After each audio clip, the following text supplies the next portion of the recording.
नमस्कार, मैं हूं ए.के. कश्यप और आज इस महत्वपूर्ण वीडियो में बात करेंगे कि किस तरीके से यूनिफाइड पेंशन स्कीम को जब केंद्र सरकार 1 अप्रैल 2025 को जब लॉन्च किया था, उसे जब उतारा था, उन केंद्रीय कर्मचारी जिनकी संख्या लगभग 23 लाख के आसपास में है, तो केंद्रीय सरकार को ये लगा था कि एक बड़ी संख्या में लोग एनपीएस को छोड़कर ओपीएस की तरफ चले जाएंगे, यानी एनपीएस को छोड़कर यूपीएस की तरफ चले जाएंगे, यानी यूपीएस को ऑप्ट कर लेंगे। स्थिति ये हुआ कि जो अभी सर्विस का सबसे बड़ा जो एक रॉयल सर्विस जो होता है, जो आईएएस कैडर होते हैं, उन लोगों में भी बड़ा एक एनपीएस और यूपीएस को लेकर असमंजस जैसा दिख रहा है। आखिर इस पे हम क्यों चर्चा कर रहे हैं? क्योंकि मध्य प्रदेश में कुछ इस तरीके के वहाँ पे एनपीएस और यूपीएस में कुछ न्यूज़ देखे गए हैं जो अलग अलग प्रिंट मीडिया में भी आए हैं। तो चलिए इसी विषय पर बात करेंगे। नए जुड़े हैं तो ज़रूर चैनल को सब्सक्राइब कर लीजिएगा। अगर वीडियो अच्छा लगेगा तो लाइक शेयर जरूर कीजिएगा। अगर कोई सुझाव होगा तो आप कमेंट में लिखिएगा। देखिए, यहाँ पे सबसे प्रमुख रूप से जो बात कर रहे हैं कि मध्य प्रदेश सरकार में एनपीएस को लेकर और यूपीएस को लेकर यहाँ पे बट चुका है लोग। और इसके बटने के पीछे कारण क्या है? बटने के पीछे कारण क्या है कि एनपीएस में कौन से ऐसे बेनिफिट्स थे कि यूपीएस से ज़्यादा लोग अभी एनपीएस में ही हैं, और ये वो लोग हैं जो आईएएस कैडर के लोग हैं। अब इतना बड़ा जो एक ग्रुप, जो खास करके जो क्लास ए ऑफिसर्स हैं, उन लोगों में भी एनपीएस और यूपीएस को लेकर इस तरीके का जो एक असमंजस देखा गया है, तो इसको लेकर इस वीडियो में हम चर्चा करेंगे कि कौन सा ऐसा चॉइस है जब 256 लोगों ने एनपीएस में ही वो लोग बने रह गए और 103 लोग यूपीएस के तरफ चले गए। अब इस चीज़ को यहाँ पे समझेंगे। यहाँ पे इस चीज़ को समझना है कि सरकार ने 1 अप्रैल 2025 को जब ये स्कीम लॉन्च किया था तो 3 महीने का डेडलाइन दिया था। 3 महीने के डेडलाइन में जब यहाँ पे काफ़ी कम संख्या में लोग यूपीएस की ओर गए, तो उसके बाद क्या हुआ कि सरकार ने फिर 3 महीने का डेडलाइन को एक्सटेंड कर दिया, बढ़ाया। अब जो अभी तक डेडलाइन जो निर्धारित है वो 30 नवंबर तक निर्धारित है।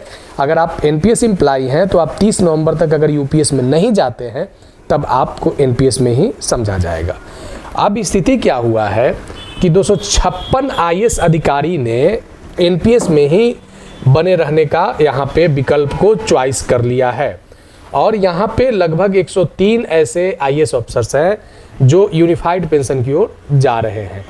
अब यहाँ पे देखना क्या है कि कौन ज़्यादा फायदेमंद है, तो इस चीज़ को समझाया है स्पेशल डीजी अनिल कुमार। इनका क्या कहना है? इनका कहना है कि यूपीएस हर लिहाज में सुरक्षित और फायदेमंद है, लेकिन अगर इस तरीके का अगर स्टेटमेंट आ रहा है तो हमें ये समझना होगा कि आखिर एनपीएस और यूपीएस में लगभग 66% जो लोग हैं वो एनपीएस में ही रह गए, जो 1 जनवरी 2004 से प्रभावी है, और यूपीएस में अभी एकदम बिल्कुल जो न्यू लॉन्च हुआ है 1 अप्रैल 2025 को, उसमें मात्र अपने कुल संख्या का मात्र 33% ही लोग जा पाए, जो अभी आपने डेटा देखा है।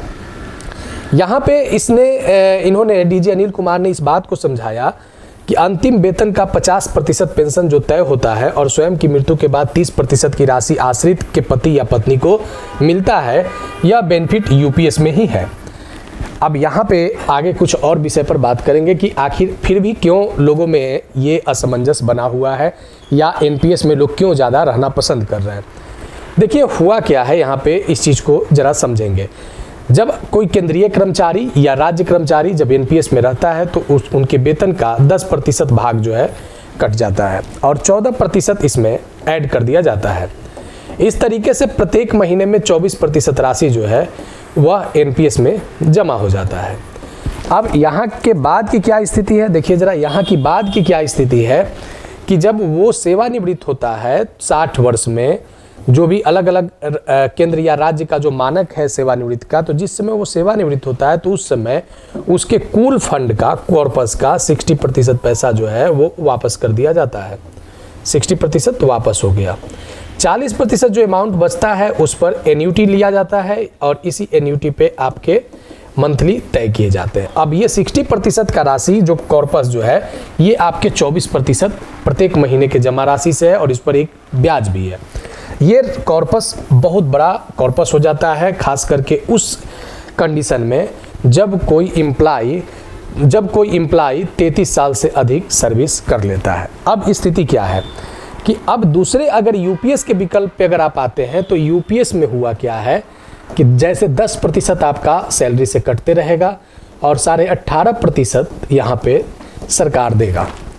इसमें से 8.5% जो राशि है वो पूल कॉर्पस में चला जाएगा, यानी लगभग 28.5% जो मासिक जमा हो रहा है इसमें 8.5% राशि पूल कॉर्पस में चला जाएगा, यानी 20% राशि प्रत्येक महीने और ब्याज। यहाँ भी कॉर्पस बन रहा है, लेकिन यूपीएस में क्या है कि जो कॉर्पस बन रहा है उस कॉर्पस में से आपको कुछ नहीं दिया जाएगा, 0%, यानी सारा का सारा कॉर्पस वहाँ पे जो पीएफआरडीए है वहीं पे आपको छोड़ना होगा।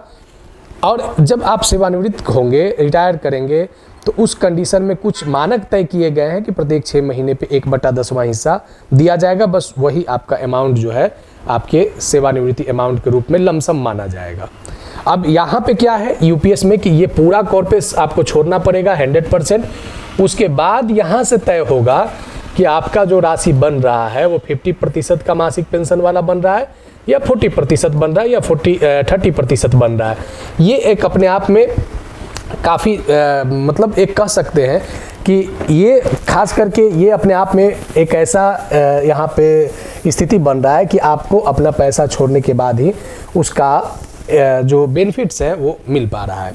स्थिति क्या है कि यहाँ पे जब ये चीज़ को जब आईएएस लॉबी में जब सेलेक्ट करने की बात आया तो 2-3 बातों को वहाँ पे मुख्य रूप से देखा गया, जो अलग अलग इसको चर्चा में आप देख सकते हैं।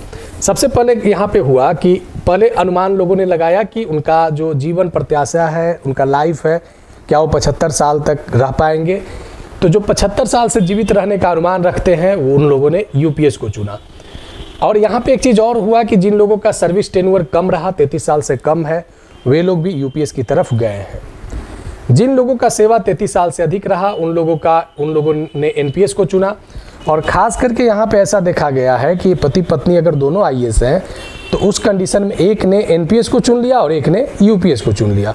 अब यहाँ पे बड़ा एक दिलचस्प ये सब जो वाकया जो है ये बड़ा दिलचस्प है कि जो स्थिति बनी हुई है, जो मतलब एक अनुमान लोगों को था कि यूपीएस को इस तरीके से बनाया जाएगा कि लगभग एक बड़ा फ्रेमवर्क तैयार होगा और उस बड़े फ्रेमवर्क में यूपीएस में लोग शामिल होंगे। लेकिन स्थिति क्या हुआ कि आज भी यूपीएस के तुलना में एनपीएस जो है वह बड़ा फ्रेमवर्क है और ये अपने आप में अभी भी एक महत्वपूर्ण दिलचस्प विषय बना हुआ है। तो यहाँ पे ओपीएस के मांग करते करते सरकार का अपना दलील कि ओपीएस की तरफ नहीं लौटना चाहती है सरकार, लेकिन एनपीएस और यूपीएस में जो मसला अभी फंसा हुआ है, लोगों की चाहत आने वाले समय में यूपीएस में किस तरीके से बदलते हैं और एनपीएस को लोग छोड़कर यूपीएस में जाते हैं, ये एक बड़ा महत्वपूर्ण विषय होगा। फिर हम मिलेंगे आगे नेक्स्ट वीडियो नेक्स्ट टॉपिक में। अगर वीडियो अच्छा लगा है तो लाइक शेयर जरूर कीजिएगा। अगर कोई सुझाव होगा तो कमेंट में लिखिएगा। धन्यवाद।